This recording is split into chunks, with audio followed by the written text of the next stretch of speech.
back to Typecast Heroes, where we believe typology can save the world. I'm Amanda Fogelson. And I'm Jessie Miller, and today we are continuing our series on the 16 types. So if you've been watching Typecast Heroes, you know that this series serves as a teaser for our 16-episode podcast series set to be released this summer. And that podcast series will go over the data that has been collected over the past several months. In order for that data to be published, we do need 100 of each type. So at the recording of this video, we are about halfway there. So if you could please do all that you can to get us to that number. And if you don't know what I'm talking about, go watch our video, Welcome to Typecast Hero. This series is about each type to explain how each type works so the people who love them can better understand them, and it also explains how society as a whole can utilize them better. This video is going to be covering the ISFJ. So we have a lot of resources that you should probably watch if you're new to our channel before you start into this video. We have the What is Your Cognitive Stack, which is the most important one that you can watch before watching this one. So it's going to explain the orientation of your cognitive functions because the order that they are in matter. If you don't know what cognitive functions are, we've got a video on that too. What are the cognitive functions? And we also have a video that I want to plug from the very beginning. We haven't talked about it in a while, but we do have a video for each of the 4 letters in the Myers-Briggs system. So ISFJ, you could go watch exactly what it means to be an I, S, F, and J in the Myers-Briggs system and the history behind it. So please go watch those and then come back here and watch all about your type as it works together now that you have all the pieces. We're basically a one-stop shop. All right, so if you watch the What is the Cognitive Stack, you already know that the order that the cognitive functions are in your brain matter, or in your personality matter. So the first function is called the hero or the dominant function. And that means that is where your personality is the strongest. It's where it shines the most. And for ISFJs, they lead with a process called Introverted Sensing. Introverted Sensing, if you go watch those videos, you can learn all about it. But a really brief recap of what Introverted Sensing is when you look at the world, you are automatically running it through a filter of every experience that you've had in the past. So you will look at a flower and you may be instantly reminded to your wedding day, if you had flowers on your wedding day, or to your 16th birthday, or to a garden that you had when you were a kid. And that's how you relate to that object. It's based on the experiences that you had before. So an ISFJ, because they lead with that process and it is subjective and unique to the person, ISFJs are going to look very different from each other because their personality is made up of all of their experiences, right? And so that is their primary function. Now their secondary function is in the mother, father, or parent position, and this is in the extroverted feeling function. So extroverted feeling is primarily concerned with all of the values and morals and judgment calls of all of the people around them. So extroverted feeling as the parent kind of balances out the ISFJ so that they're not so stuck inside their head all of the time, that they actually extrovert out. And so when they're extroverting, they tend to rely on extroverted feeling to help them navigate that environment. In the third function, we have the introverted thinking child. And we refer to this as the bratty function, but it's also the childlike function, the kind of immature function. Some theorists will say that it's the innocent one. I don't personally like that connotation because it means that they're somehow good or pure. And this can very easily not be. Yeah. But if you look at how it's oriented in the ISFJ, they have extroverted feeling as their second and introverted thinking as their third. And there are a lot of theorists who postulate that you use your second and third function almost equally. And so they're kind of fighting for, in this instance, judgment calls. So this is why I consider a ISFJ a bridge type, because they have one foot in the thinking world and one foot in the feeling world, and they're constantly having these things compete. The other thing that can happen for an ISFJ is because your ego wants to stay in the attitude that it knows, and an ISFJ is naturally introverted, that means that the introverted sensing function and the introverted thinking third loop. They kind of want to stick on themselves. So like if an ISFJ is spending too much time introverting, they kind of get stuck in this place of their experiences plus introverted thinking. Introverted thinking, remember, go watch that video. The introverted thinking, remember, is when you look at all of the data and you are combining it all together into your own personal subjective system of logic and principles. And so when they're bouncing between each other from your own principles and your own experience, it tends to make a sort of closed-minded loop. And so that's why an ISFJ really needs to make sure that they keep in mind their extroverted feeling process. But if you love an ISFJ, or if you are an ISFJ and you know they have the tendency to do this, you can help them understand that they need to get into their extroverted feeling process, which is why having language for these tendencies is so vital. So the very last function is the extroverted intuition. Amanda's favorite. My absolute favorite. So extroverted intuition in the fourth function is going to be the ISFJ's inferior. So the inferior function is the one that we tend to feel self-conscious about, we are worried about, we kind of feel like embarrassed by it at times. So one of the stereotypes about ISFJs is that they can be sort of boring and stuck in their own category, stuck in their own life experience, and they never want to do anything fun, which is not true. Any type can be anything, right? So extroverted intuition in the fourth function is kind of that part of them that wants to explore, that secret part of them that wants to go out there and try something new, try something fun. So every ISFJ has this as a part of them. And so especially as they get older, this is when you'll see people that you've known your whole lives who have been very like by the book. This is where we get those like once in a lifetime travel stories from, right? Or like you're gonna pick up and move to Costa Rica all of a sudden. Mm-hmm. Or you're gonna go on that cross country trip you've been talking about forever, and now you're in your 40s and you're ready to do it.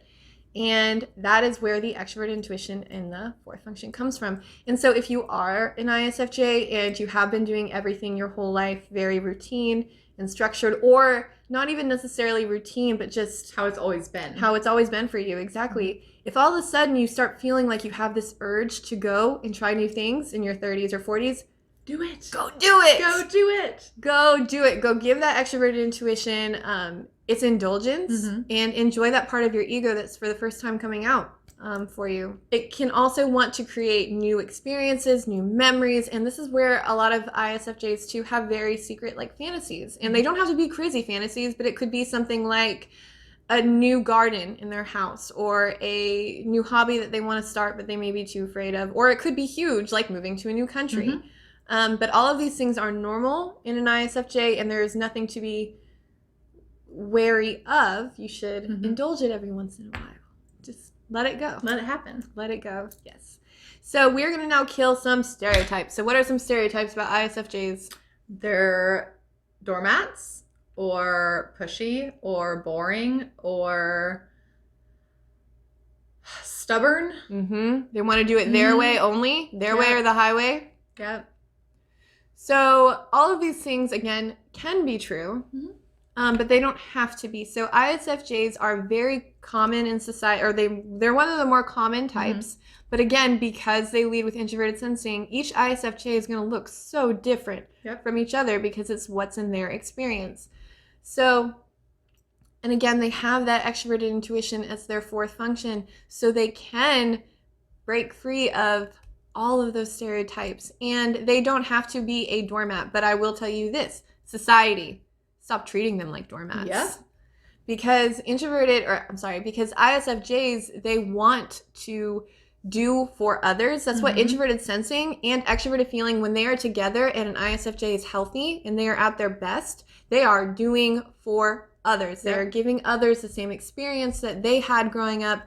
They are sharing with them their love and their care. And society just kind of they run over them a little bit. So you hard. know that person's going to take care of you, and no matter what, you can do no wrong almost, and that's just not how you treat them. And they get taken advantage of all the time, ISFJs, because they do have this tendency to want to take care of the people around them. So society, stop freaking doing that and say thank you. Say thank you, ISFJs. Thank you for creating the best Christmas and Thanksgiving. And thank you for all of the love that you've given us. Thank you for raising our children and for teaching our children, because a lot of ISFJs make teachers. You don't have to be a teacher, but they make great teachers. They make great nurses. They do great things for our society, and we're just kind of like taking advantage of them. And that's messed up. Say thank you, and then push them to do something for themselves.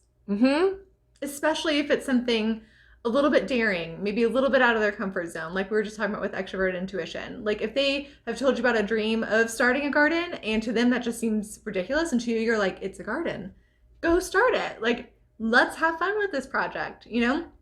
Push them into those situations. At their pace. At their pace. Don't push them too hard. Dear God, at their pace. Like, do not push them too hard. That's a very bad idea. Yeah. Let them have, like, but encourage them, especially once they're, like I said, a little bit older. Yeah. Because, again, some of this comes from AJ Drenth in his work, but some of this has also come from the work that I've done and I've seen in all of my research, like in talking to ISFJs all over the world. They tend to hit this threshold in their 30s or 40s where they want to do other things. They want to do something exciting or different or new. And if they're ready, take them. Yep. Take them out. Say thank you for the life that they've given you and the life that they've made easier by being in it, by helping them explore something brand new. So ISFJs, for your role in society, you guys are the backbone of society. Without you, nothing else would exist because, like I said, a lot of you are teachers, a lot of you are nurses, some of you are in corporate offices, some of you are Congress people. You are the ones who help us run our lives, and we owe you a lot. And so your role in society is really to be whoever you want to be. Because of all the types, you probably have some of the most freedom to really thrive in this society. So thrive however you see fit, whatever your life experience has taught you, and however you can serve people best, go for it. And society will be here and they will shut up and thank you, hopefully, if they've watched our video. And just a little bit of personal growth for ISFJs. You guys do take care of us so well, and you put us first, us as like humankind, and we appreciate it so much, but take time for yourself. Again, when people are realizing in their 30s and 40s that they want to go out and explore and do those things and they're ready now, I know a few personal ISFJs in my personal life who they felt that way because they hadn't done anything for themselves their whole life. So it's almost like this aha moment where maybe if you're a mom and your kids leave off for college, or you retire and all of a sudden you have this time to yourself and you're like, wow, I've never taken time to learn myself or to get to know myself or even spend time with myself because I've been taking care of people. And again, we love you for that and we appreciate it, but take some time for yourself early on. Don't wait. You deserve it. You've earned it. Don't feel guilty about it, but go out and do the fun things, the crazy things, however crazy you want to get. Doesn't have to be super crazy, but just go enjoy yourself and your life. And one more message for society, and I said this in the Introverted Sensing video, but I'm going to say it again because I just remember it always for Introverted Sensing and Extroverted Feeling, so ISFJs. If your mother-in-law wants you to do something for a holiday, shut up and do it. Yes. Or your father-in-law, because they work so hard on these holidays and it is not worth the fight. I know before I started studying personality theory, sometimes it was really hard for me to do things because somebody said so. And that was an area of growth that I had to learn the hard way. So ISFJs are probably a lot of your parents or somebody else in your family who coordinates these big family events because that's something that they are naturally geared toward doing. And if they are doing that, if they are taking the time to do it and they ask you to do something specific, do it. Just do it. And then appreciate it. Appreciate all the work that they've spent, because again, that's how they're showing that they love you. If they're wanting to put on this big ordeal for Christmas or Thanksgiving or whatever, and you're kind of like, I don't really do a big holiday, just do it. Just do the big holiday. It won't kill you. It won't, but it's going to make a significant impact on that ISFJ's life.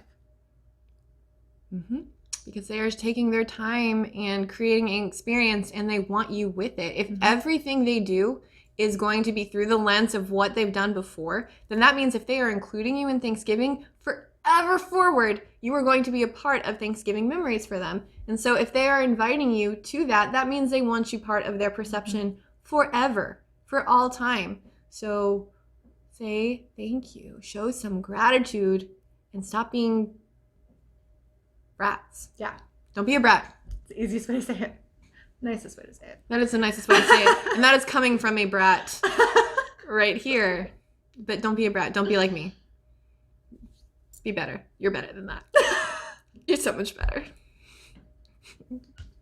So we hope you enjoyed this video because as we stress in all of our videos, it gives you the proper language. So if you are an ISFJ, hopefully you understand yourself a little better. And if you love one, and odds are you do, then hopefully you understand them a little better so you can give them the grace and the appreciation that they deserve, because being human is hard. This should make it just a little bit easier. Thanks so much for watching. Remember, please, to like, subscribe, share. If you are an ISFJ watching this video and you have already gone through the interview process, please share with your family and friends. We need more of every type. So we will welcome anyone and everyone. And if you're an ISFJ and have not interviewed, leave a comment below and we'll reach out. We need you badly. And the interview process does not take long. It takes about 15 minutes. Super quick, super short. And remember, everything that we talked about today, we do have other videos on. So just like Jessie was saying in the beginning, we have all the cognitive function videos, what is a cognitive stack, all of that. So if you're new to Typecast Heroes or new to MBTI in general, we have a lot of information already on our YouTube channel. Go check it out. Thanks for watching Typecast Heroes. We'll see you next time. Bye. Let's gather around the type fire and sing our type fire song. Our MBTITYPOLOGY song. And if you feel uncomfortable, then know there's nothing wrong.